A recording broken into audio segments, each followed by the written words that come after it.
we were decrying, and when I say we, I mean, us on the left, we were decrying Ben Shapiro coming because of, if there's going to be violence and because he's hateful and because of this and because of that.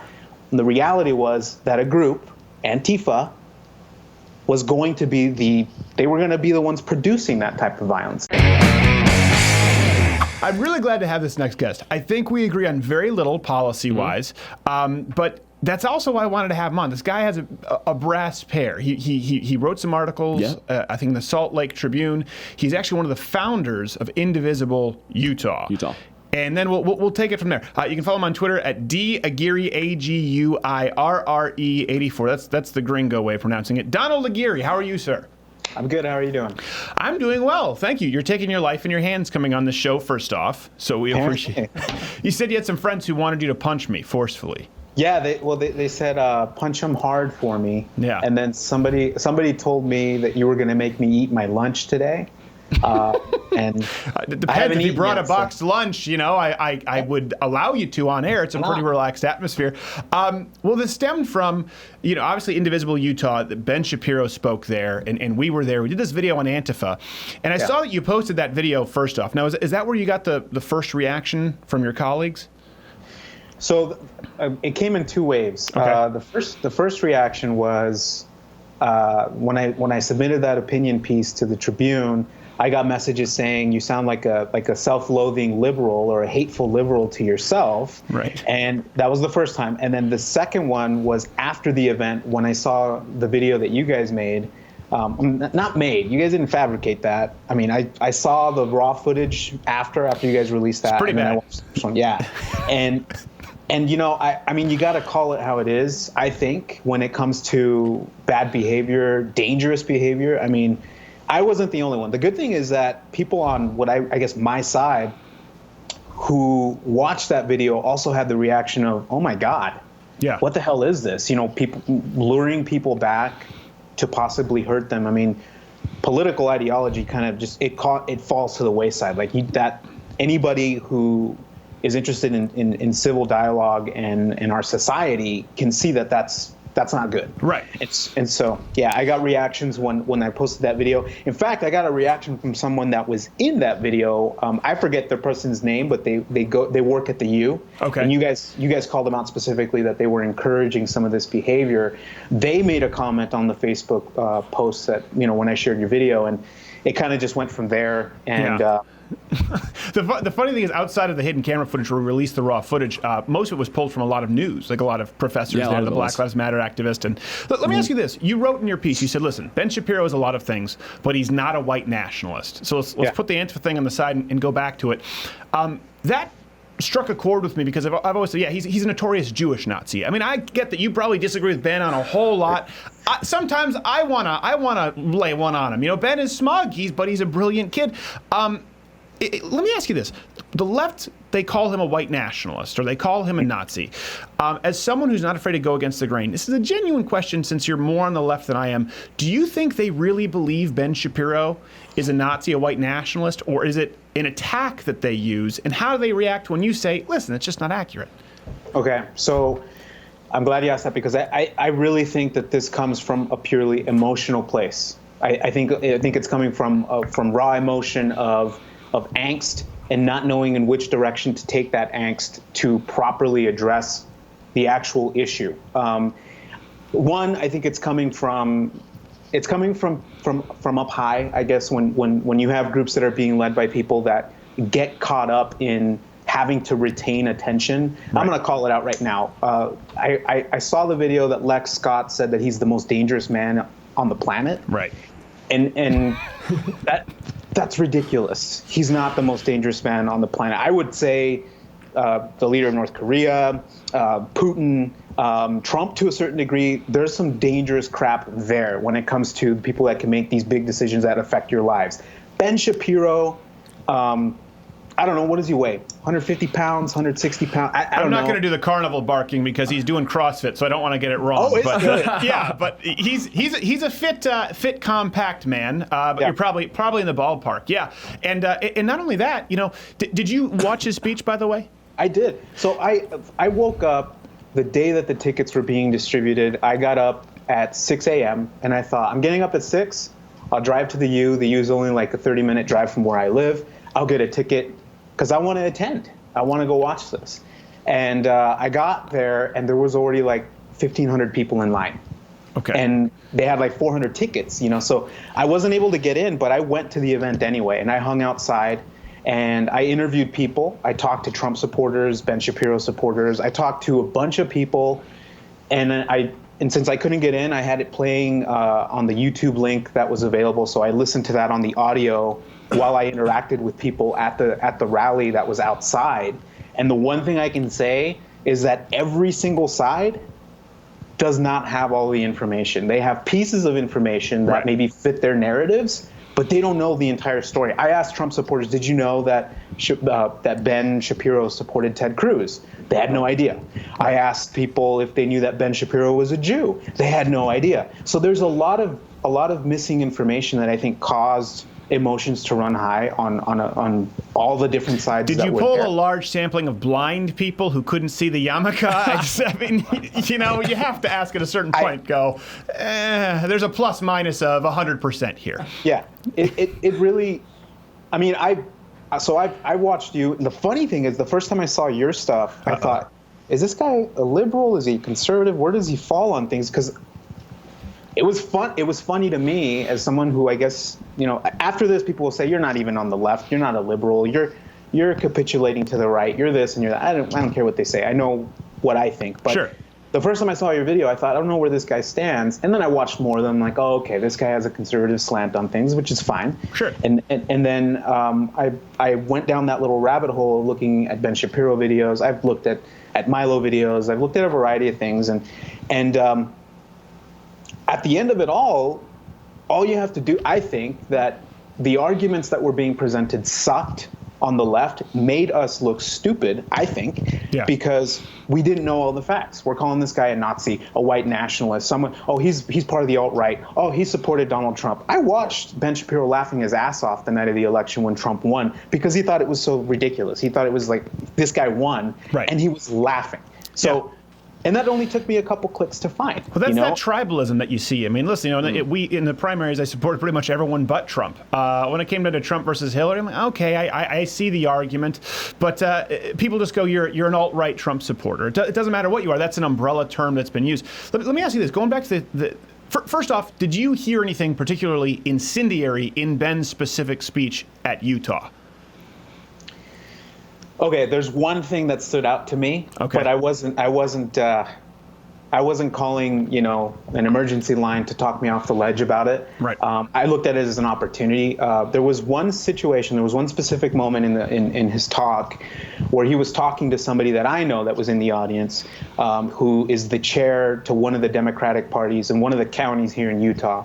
And the question was about societal value of gay marriage, of same-sex marriage. Mm-hmm. And Ben Shapiro started off with, if we're talking about promiscuity and if we're talking about maybe the spread of disease, then yes, there's a societal value there. And I heard that and I thought, he did that on purpose. He obviously did that on purpose. I know that he'll let liberals or people that lean to the left to ask questions first. He lets them ask questions first. He lets them to the front. So I know that. And so I know that was kind of a setup. He's also he's entertaining the crowd. It's not like he's not, And then it went into the whole, if we're going to define, the value of marriage, it has nothing to do with those things. It has everything to do with the reproduction of children, with the production of children. And the person who asked this question, by the way, who's the chair of the Democratic Party in Utah County, is gay.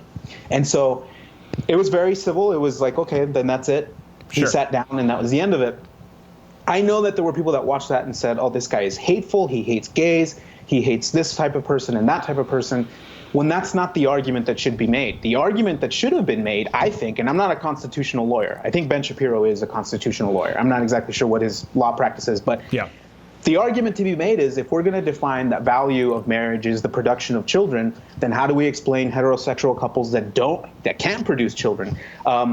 If it's children themselves, then, what about same-sex marriages, same-sex parents that raise children, that give a stable home in the house? Sure. There's a lot of viable arguments that could be made, that could be based off studies, that could be based off facts, but getting caught up in emotional, getting hooked by that, you lose. Right. You lose immediately. And I don't want to get into a debate. We can have you back on to actually debate issues or, to have a conversation about issues where we disagree. I would have loved to hear that conversation. But I guess sort of in a nutshell, nothing that Ben said was deliberately incendiary or hateful. And I just wanted to make sure, I don't want anyone here, since I know you're more left, to think that you have to defend everything Ben said. That's not what this is about. Going back to the Antifa issue, I know you're more liberal, but I think we probably both agree that the media leans to the left. Did you feel as though maybe your eyes were opened a little bit? Again, this is truly just, I'm not fishing for an answer, but as someone who's been on the right and has said, before this happened, I said, the media, no matter what happens, the media is not going to want to cover this on Antifa. They're not going to want to cover, even if it is violent. We never expected it to be as bad as it was, but seeing the media having access to the same footage that the FBI had access to, which led to the arrest of one of these people, saying, no, we're not going to cover it. Did that concern you at all, as someone who's more liberal and knows the media tends to lean your way? I'll tell you what concerned me. What concerned me was the journalistic integrity that needs to exist when a journalist, when someone wants to deliver the news. And by the way, I'm a university student, and I'm studying journalism, and that's something that I enjoy very much. I love to read, and so I want to know facts, and I want to know, well, what was the story? Give me the facts, and let's dissect that.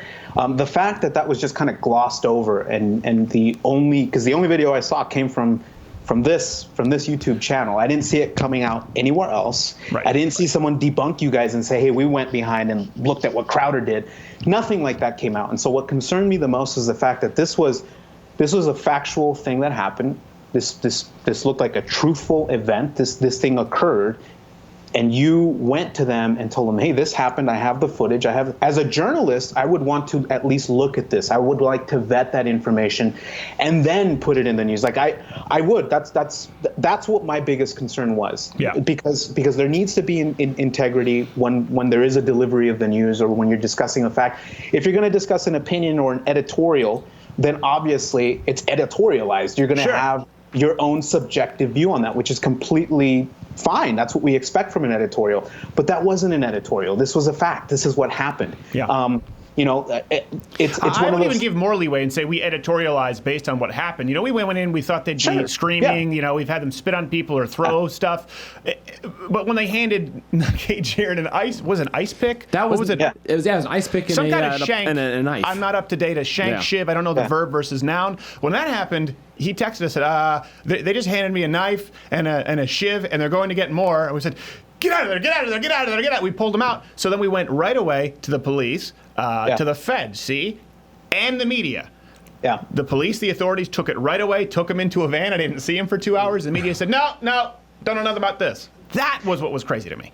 So two things. One, excellent thinking on not knowing where to go take a shit to get out of that situation. Yes, number two. Number two, here's what I would like to know. I would like to know, what if, let's say Fox News would have been there, who many say, well, that's a conservative news channel, or let's say a conservative news outlet would have been there. Do you think you would have gotten the same response from them, or do you think that you didn't get a response from them solely on the fact that you feel that they lean more to the left, that they're more liberal media? Well, you know what?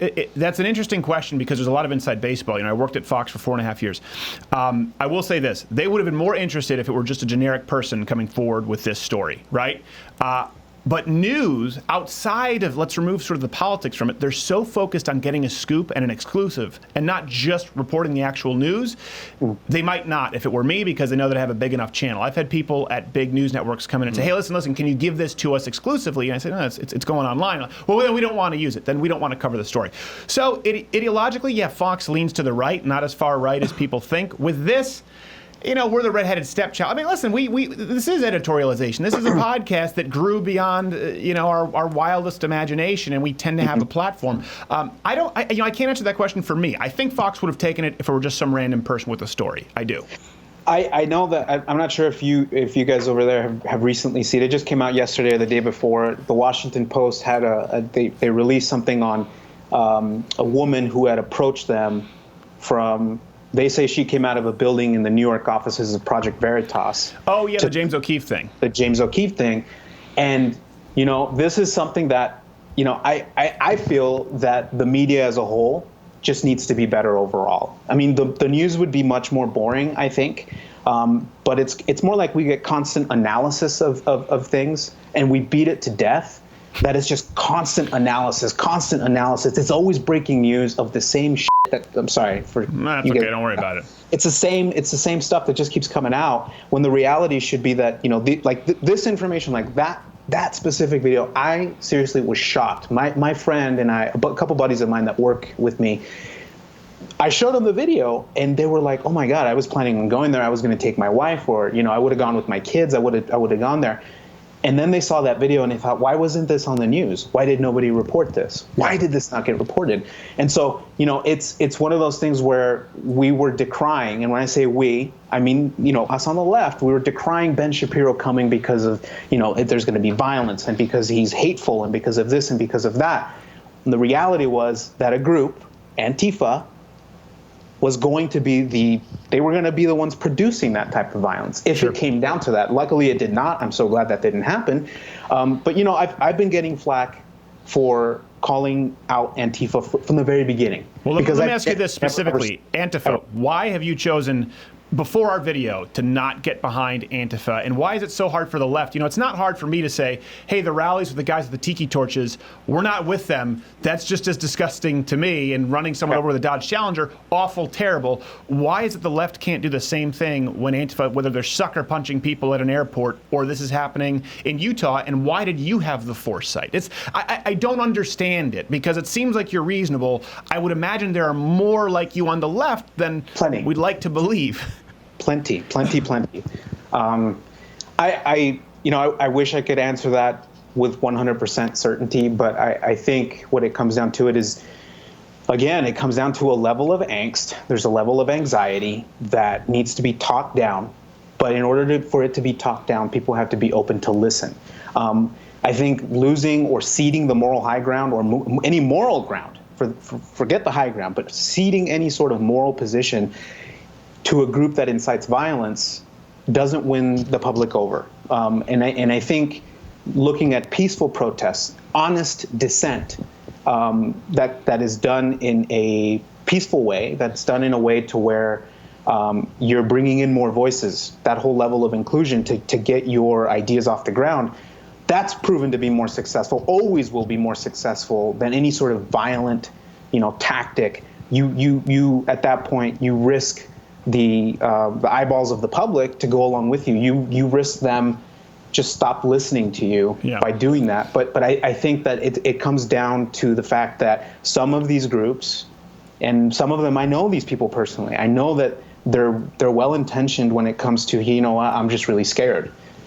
Well, that fear and that anxiety can only be brought down with more reading, with more self-investigation, with your own opinion. I was a registered Democrat, and I was a Democratic delegate, and I'm still registered as a delegate for them. But now I'm an unaffiliated voter, and the reason I went that route is because I want to be free. I want to be free of any sort of political party that tells me I have to go this way and I have to go that way. I don't want to be used as a pawn. I'd rather make up my own mind on those things. Right. You know, and some people might say, "Oh, you got red pilled or something." No, that's gonna be the headline. Red pill, Donald Aguirre. Okay, well, listen, Donald, we do have to go. I would love to have you back. I appreciate you taking the time. And listen, I think what you're talking about, we took a big risk with the Change My Mind segment. Yeah. It's just real conversations, completely unedited. We have 3 of them, and they'll go on for an hour. People watch them, and they're getting over 1 million plays. It's the opposite of cable news. It is sit down, listen, change my mind, or I change yours. That's it. And I do think there are a lot of people out there like yourself who are willing to listen and have a conversation. By the way, it doesn't mean that you don't need you can't have firm disagreements. You ever watch Parliament? You ever watch how they insult each other very politely, but it's pretty rough. All right, we do have to go. It is at D Aguirre, DAGUIRRE84. Show him you love him. My guess is you'll be getting a call from Dave Rubin next. Donald, thank you for being on the show, sir. Have me again, man. I'd love to come on. Absolutely. We'll be back. Hey, if you like this video, subscribe by clicking the button that says subscribe. If not, there's a strong chance that you're an Armenian genocide denier. Wink, wink. I think you know what I'm talking about. But head on over there if this isn't the channel for you. I'm sure you'll find something there that you deem very insightful and informative. Also, I request that you come back here afterward and immediately leave a negative comment, because we read those and those affect our lives directly. We care about them because we care about you.